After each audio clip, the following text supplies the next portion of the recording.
당신이 몰랐던 이야기. 오늘은 삼성 이병철과 현대 정주영에게도 돈을 빌려줬던 현금왕이자 명동 사채시장의 큰손 단사천에 대한 이야기입니다. 여러분 혹시 해성그룹이라는 회사를 들어보신 적 있으신가요? 해성그룹은 1937년에 무역업인 일만상해를 창업한 이래 해성산업과 한국제지, 계양전기, 한국패키지를 잇따라 설립하며 부동산 개발과 제지, 패키징 사업 및 모터사업 분야에서 성장해온 기업입니다. 해성그룹의 지주회사는 해성산업인데 1954년에 설립된 해성산업은 주로 부동산 임대 및 관리 사업을 중심으로 운영되고 있습니다. 2023년 기준 해성산업의 매출액은 2조 3,084억 원을 기록했고 영업이익은 1,063억 원을 기록하면서 안정적인 수익을 창출하고 있죠. 이렇게 단편적인 재무평가만 봐도 아시겠지만 해성그룹은 대기업의 기준에는 한참 못 미치는 중견 기업입니다. 그런데 이러한 해성그룹을 이끄는 단대표는 기업 규모에 비해 상당한 재산을 축적한 것으로 평가되죠. 일례로 해성산업과 단회장 일가는 서울의 주요 상업지역에 해성 1빌딩과 해성 2빌딩을 포함한 다수의 빌딩을 소유하고 있는데 이 빌딩들의 가치만 따져봐도 1조 원이 가볍게 넘는 것으로 추정됩니다. 단 대표는 어떻게 재산을 축적할 수 있었던 걸까요? 성공적인 부동산 투자, 지주회사 해성산업의 최대 주주, 안정적인 경영 방식, 여러 가지 이유를 들 수 있겠으나 사실 가장 큰 이유는 아버지로부터 물려받은 부동산 자산입니다. 단 대표의 아버지는 해성그룹의 창업주인 단사천 전 회장인데 단사천은 1950년대부터 명동 사채시장을 주름잡는 큰손으로 이름을 날렸던 인물이죠. 이른바 현금왕이라고도 불릴 만큼 막대한 현금과 부동산을 보유했던 것으로 잘 알려져 있고요. 심지어 삼성 창업주 이병철과 현대 창업주 정주영 역시 단사천으로부터 수차례 급전을 빌렸던 것으로 유명합니다. 과장급 월급이 50만원이고 서울 아파트 한 채가 1,200만원이던 시절, 짜장면 한 그릇이 500원이던 시절, 총 재산도 아니고 움직이는 자산의 규모만 3천억에 달했죠. 1974년 단사천은 종합소득세 납부순위 7위까지 오를 만큼 어마어마한 재산을 축적했다가 2001년에 사망하면서 아들 단회장에게 많은 재산을 상속하게 됩니다. 이렇게 현금왕이었던 아버지로부터 물려받은 자산이 상당한 덕분에 그럼에도 불구하고 언론 노출을 자제하며 보수적인 경영 방침으로 대중에게 잘 알려지지 않은 덕분에 단회장은 은둔의 겁으로 불리고 있는 상황이죠. 정주영, 이병철 이외에도 여러 세계 총수들도 사업을 확장하다 가끔 돈줄이 막힐 때면 단회장의 도움을 받았다고 전해집니다. 명동 사채시장에는 마음만 먹으면 재벌 몇 정도는 금방 날려버릴 수 있다. 그가 부르면 기업 총수들도 두말하지 않고 달려온다는 식의 무성한 소문도 돌중되었죠. 은행 등 금융시장의 자금 조달 능력이 기업의 성장 속도를 따라가지 못하던 경제개발 시기, 단회장은 현금에 목말라 있는 기업들에게 은행과 같은 존재였습니다. 재미있는 에피소드도 있죠. 나는 새도 떨어뜨릴 것 같은 위세를 펼쳤던 정주영 회장도 단사천 회장에게서 연락을 받을 때며 자신도 모르게 벌떡 일어나 전화를 받았다는 것인데 사실이야 어찌되었든 당시 단사천의 위상이 어느 정도였는지는 알 수 있습니다. 1960년대 단사천이 한 번에 빌려줄 수 있는 자금 규모가 60억 원대였는데 당시 삼성그룹의 연간 영업이익이 190억이었습니다. 그렇다면 단사천, 그는 정확히 어떤 인물이며 어떤 삶을 살아왔길래 당시에도 한국 최고의 대기업이었던 삼성과 현대에도 돈을 빌려줄 만큼 현금왕이 될 수 있었던 걸까요? 단사천은 1914년 8월 16일 황해도 서운군 산마급에서 이남일녀 중 장남으로 태어났습니다. 매우 가난한 집안 출신이었죠. 게다가 단사천이 소학교 3학년에 재학 중이던 때에 갑작스럽게 부친이 사망하게 되면서 장남이었던 단사천은 일찍이 집안의 가장 역할을 해야만 했습니다. 소학교를 졸업한 후 해주 고등보통학교에 입학했지만 생계를 책임지기 위해 결국 학교를 중퇴한 뒤 일찍이 사회생활에 뛰어들게 되었죠. 18살이 되던 해 단사천은 서울로 이주하여 외가 쪽 친척이 운영하던 상점에 점원으로 취직합니다. 이후 5년 동안 서울에서 점원으로 일하며 차곡차곡 돈을 모은 단사천은 1937년 23살의 나이에 해성그룹의 모태기업이라 할 수 있는 일만상해를 설립하죠. 일만상해는 재봉틀을 조립하여 판매하는 회사였는데 단사천은 이 회사를 통해 성공적인 사업가로서의 첫 발을 내디뎠습니다. 일만상해 덕분에 초기 자본을 축적할 수 있었고 1945년에는 31세의 나이에 해성그룹의 전신인 해성직물상해를 설립하게 되죠. 경영 능력이 타고났던 단사천은 당시 한국 경제 상황, 즉 한국전쟁 이후 미국의 원조와 정부의 산업화 정책, 급속한 인구 증가와 도시화 등의 변화에 힘입어 짧은 시간 안에 회사를 성장시켰습니다.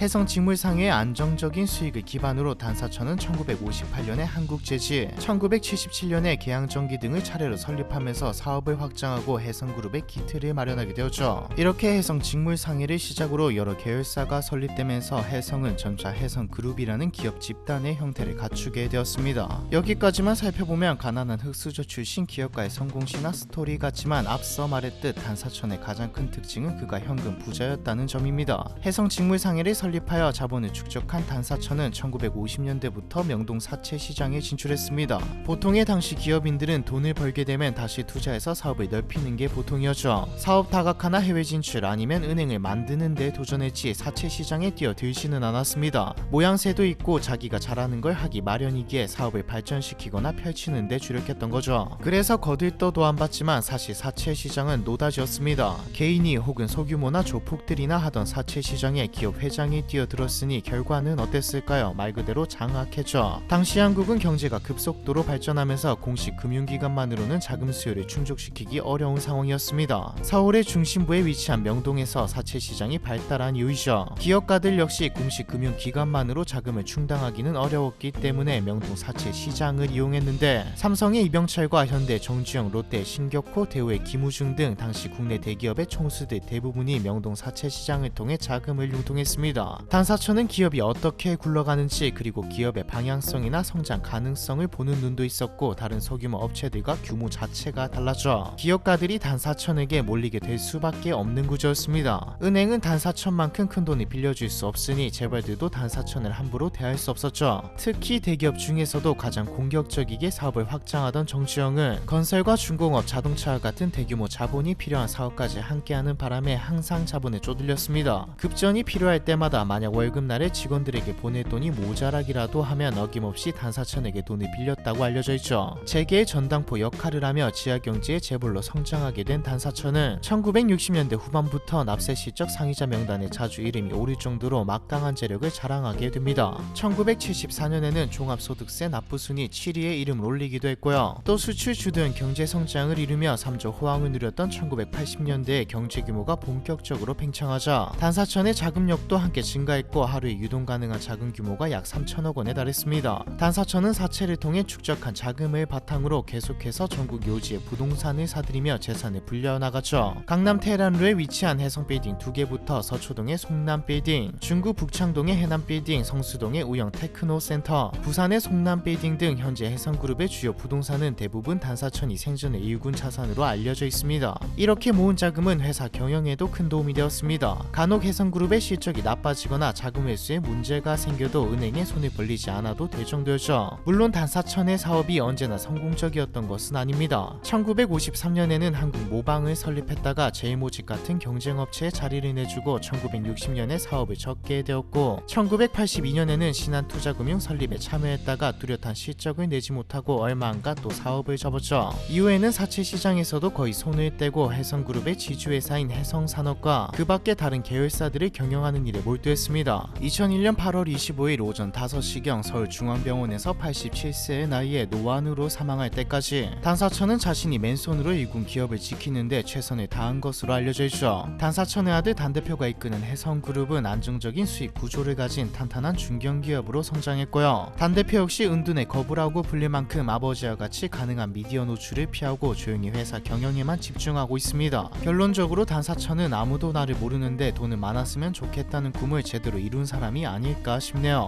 명동 사채 시장의 큰손 단사천에 대한 이야기 이번 편은 여기까지입니다.